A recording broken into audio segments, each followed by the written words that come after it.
remarkable mother who raised those 5 sons beautifully. They respect her and admire her, and I respect her and admire her. You know, as we began our marriage, I probably followed the old Woody Allen rule that 95% of history can be explained as a man trying to impress a woman. And I tried to impress her, and then as time went on, I realized that impressing her wasn't my object. Instead, I should listen to her. Because her perspectives and her ideas and her vision and how she evaluated things was oftentimes a lot better than mine. And she had the capacity to help me in every responsibility I've had, not just in raising the kids that she helped me, and she did that job primarily herself, but also in my business life and at the Olympics and when I was governor and in my campaigns. Ann has always been a source of guidance and strength and stability. I love that woman, and I appreciate you giving her such a warm welcome. We love you, Mitt.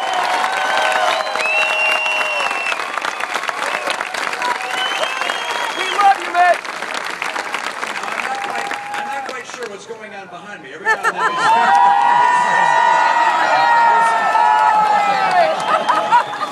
I can't repeat that. I'm sure it's great. You know, I'm excited, I can tell you. We just went through 2 conventions, and people saw a pretty stark contrast between the 2 conventions as we talked about our vision for America. And my vision for America is to restore the principles that made our economy the strongest in the world, to restore the sense of unity that's always existed in America, of drawing people together and saying, as a united people, we'll overcome any challenge we have. My sense of those conventions is that I laid out a plan that's going to get America working again, and make sure we remain the whole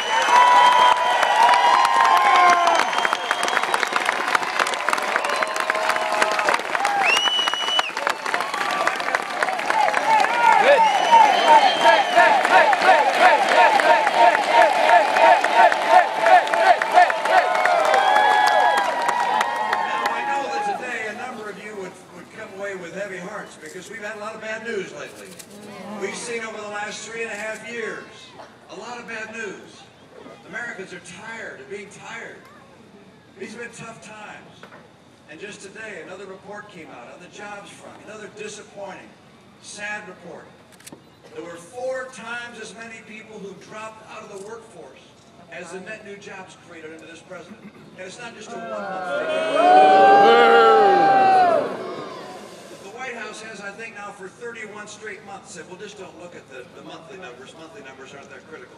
Well, if you take 30 months and put them together, that's pretty critical. And you see what's happened across this country. The American people had expected the president to deliver on his promises, because at the convention 4 years ago, he laid out a lot of promises. He said that he'd create jobs, and instead we have unemployment now still over 8% for 43 straight months. He said by now it would be down to 5.4%. Now, by the way, those numbers, 8.1, 5.4, what differences do they make? Let me tell you what difference they make. The difference in those numbers is 9 million Americans working. That's the difference. And those are real people. Those are not just numbers.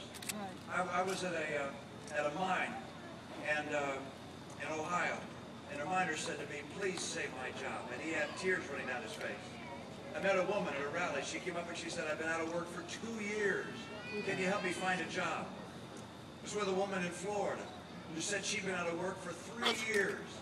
She was a marketing executive and can't find work now. There are real people having real struggles, because this economy hasn't created the 9 million jobs this president's plan was supposed to create. And the reason it did not create jobs is because what the president did was not what it takes to make our economy work. He seems to think that if government gets larger and larger, that means that people are going to find jobs. That's not the answer. We need a private sector, entrepreneurs, innovators,